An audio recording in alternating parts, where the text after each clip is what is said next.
I think one of the most important things you can work on and develop in yourself is your relationship with your emotions. It's something that I see a lot of, I observe in a lot of people, is they don't have a great relationship with their feelings, with their emotions, whether it be their understanding, whether it be their self-control, whether it be their self-awareness, or even their self-confidence with their emotions. You know, it's a lot like Goldilocks with the three bears, right? The relationship with emotions, you know, what direction does it go, right? It either runs too hot or it runs too cold. And maybe it's one of life's big challenges is getting that relationship with our emotions just right. And it never stays in that exact spot because we're all human beings. But having a structure for the relationship with your emotions is important. And I think one of the things that people do, I see, I watch what people do with their emotions, is they keep their emotions caged. They keep them leashed. Or they don't have any boundaries or any structure on their emotions. And when emotions are leashed and caged, they're too cold, too distant, we lack self-awareness.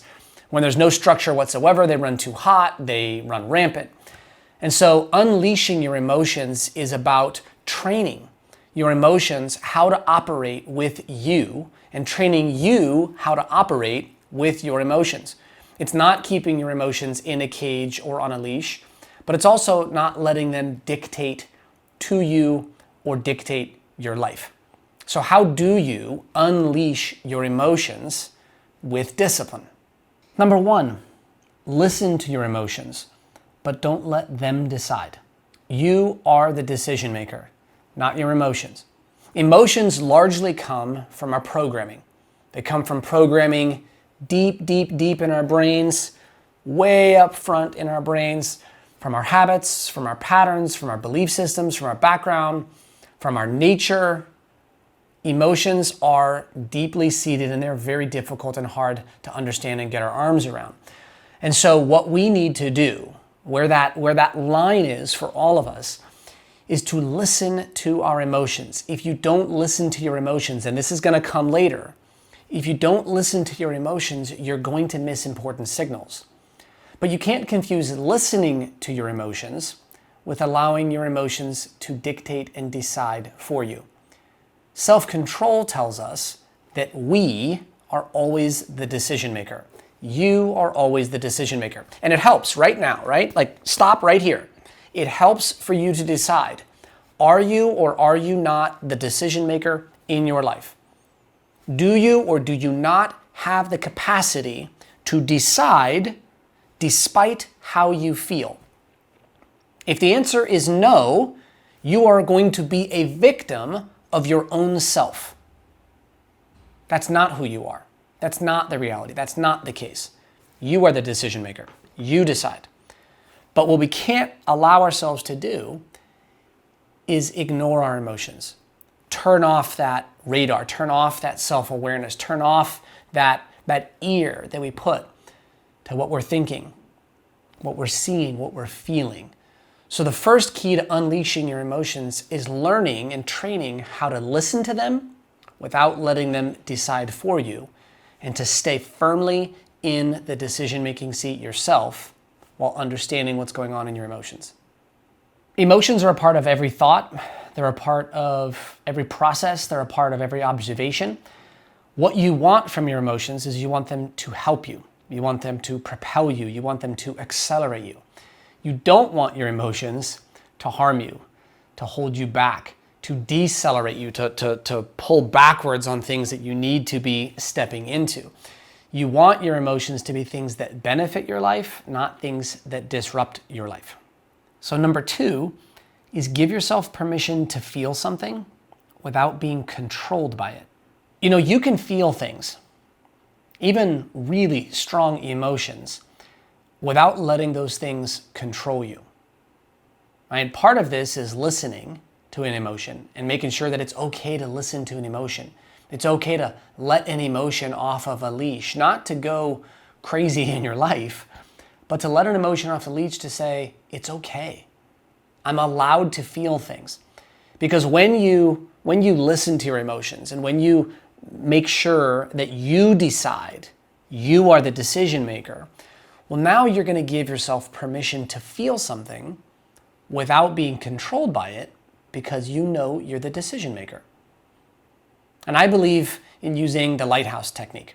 All right, what's the lighthouse technique? It's this. Think about a lighthouse. Picture a lighthouse out in a rough storm, in a turbulent ocean with big waves. And the ocean is your emotions, right? And sometimes it's very flat, sometimes it's all over the place, and sometimes there's massive waves. And what does it mean to feel something without being controlled by it?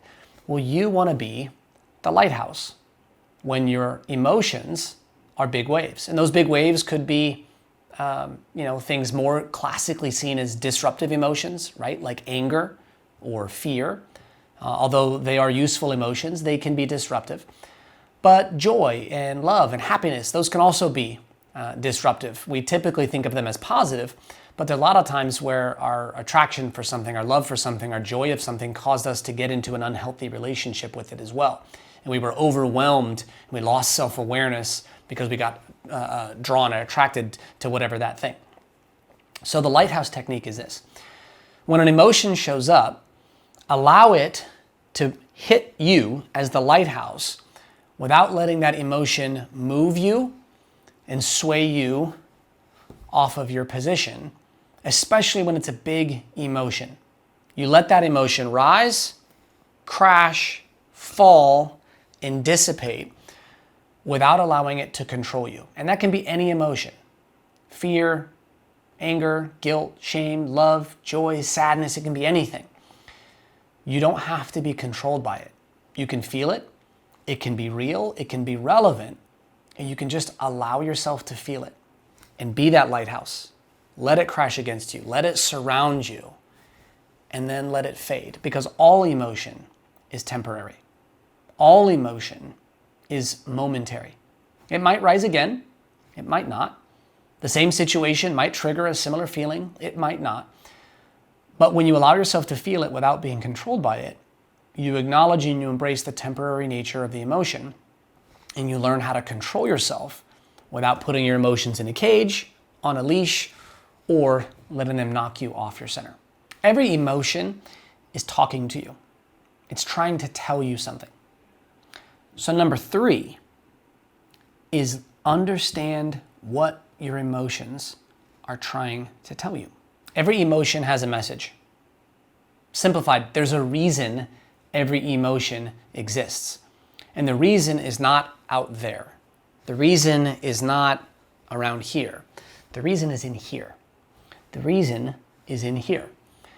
An emotion is trying to communicate something to you. It's trying to tell you something. It's trying to get you to recognize something of value, something of importance, something that it needs you to give your attention to.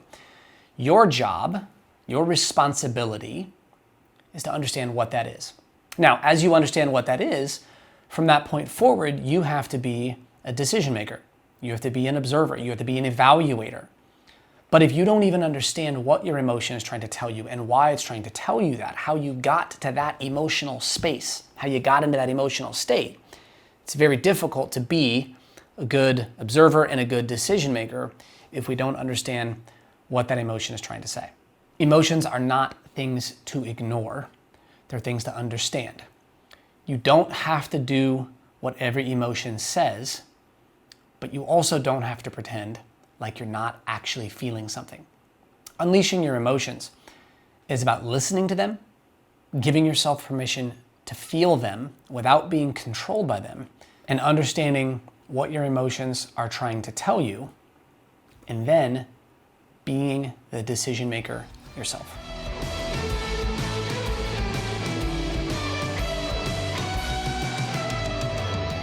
Hey, come here. Thanks for watching this one. I'm not supposed to be touching the camera, but I am. Thank you for watching as Andy is stabilizing. Make sure you like this video, subscribe, click the bell for updates so that you know updates are coming in. That's a big deal, right? The subscribing, we always appreciate when you like, but when you subscribe and you click the bell to get notifications, that's a big deal for you, and then it's a big deal for us because we work really hard to put out not just videos, but these discipline guides on things that are relevant and impactful to you. And I would hate for you, I know you would too, to miss something that could make a difference for you because we just didn't come back to the page and check. And so why not just skip a step, subscribe, click for updates, and that way you know. They're very easy to skip if the updates aren't relevant, but that way you know that you're gonna see what comes across. So if that's good for you, go ahead and do it. We would appreciate it. I think you would find it valuable as well. And if it's interesting to you as well, this particular video on unleashing your emotions, a very counterintuitive topic, go ahead and share your thoughts, your comments, and your perspectives below. I know I'd like to see it, my team would as well, and I bet you there's somebody else out there watching this video that would benefit from it too. See ya.